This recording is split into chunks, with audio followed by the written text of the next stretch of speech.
One day, tired of routine and everyday life, 3-year-old Jack decides to entertain himself by browsing various webcams around the world. At first, he enjoys the live views, but soon becomes bored and decides to search for something unusual. In the process, he comes across a website with a mysterious name, a combination of meaningless letters and numbers. His curiosity gets the better of him, and he opens the first webcam. What he sees on the screen is an empty city that looks as if it has been abandoned for centuries. Ruined buildings, dead vegetation, and a gray landscape, as if the place had been burned out. Surprised, he switches to another camera, which shows the same scene. Deserted streets, abandoned cars, and glass windows covered in cobwebs.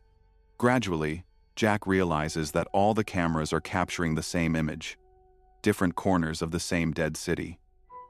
He scrolls through them one by one, and each time, a sense of unease overwhelms him.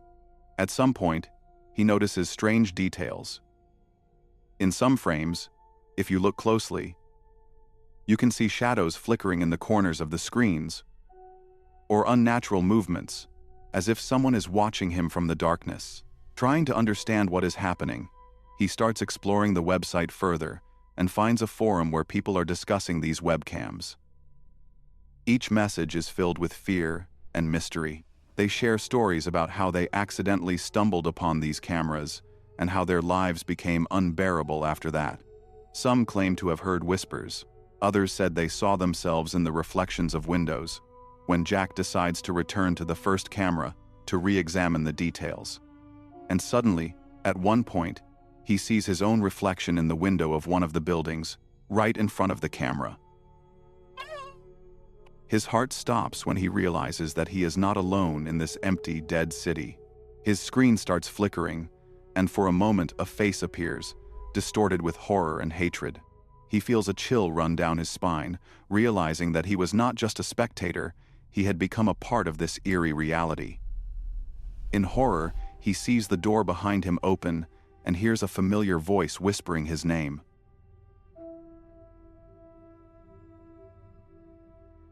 I was cooking dinner and didn't feel like washing my hands 10,000 times to pick up the phone. I've become too lazy for most tasks, but I have technology to thank for that. I was alone in the house. For context, I live in a small cabin surrounded by some woods. The next house is a 10-minute walk from here, so I'm not so isolated. Still, at night, it gets pretty quiet. I'm saying this in order for you to understand that there were no other sounds outside for the phone to pick up. The whole house was silent. Apart from my voice and the sounds I made while cooking, I was texting my friend about some trip to the mountains. He'd asked me if I was going to bring my tent, to which I replied, "Yeah, I am." He texted back a minute later, "I didn't ask you where you were, lol." I blinked a few times, reading the text from the lit-up screen. What did he mean? I checked my text, which said, "Yeah, I am here." I hadn't dictated the last word. Of course, I didn't initially think something weird was going on. I dictated back, "I meant I was bringing the tent." I don't know why it picked up here. I'm using voice to text. Sorry. I checked to see if the phone wrote the message correctly, and it had. 10 minutes later, I'd told Brian, my friend, that I didn't want to bring my shotgun, but I would if I had to. He texted back, "What?" I frowned and left my pan on the stove to check what I'd written before. "I don't want to bring my shotgun, but she's here." Was that some type of autocorrect? Some function to fill in sentences? AI? I don't know what's up with my phone, sorry.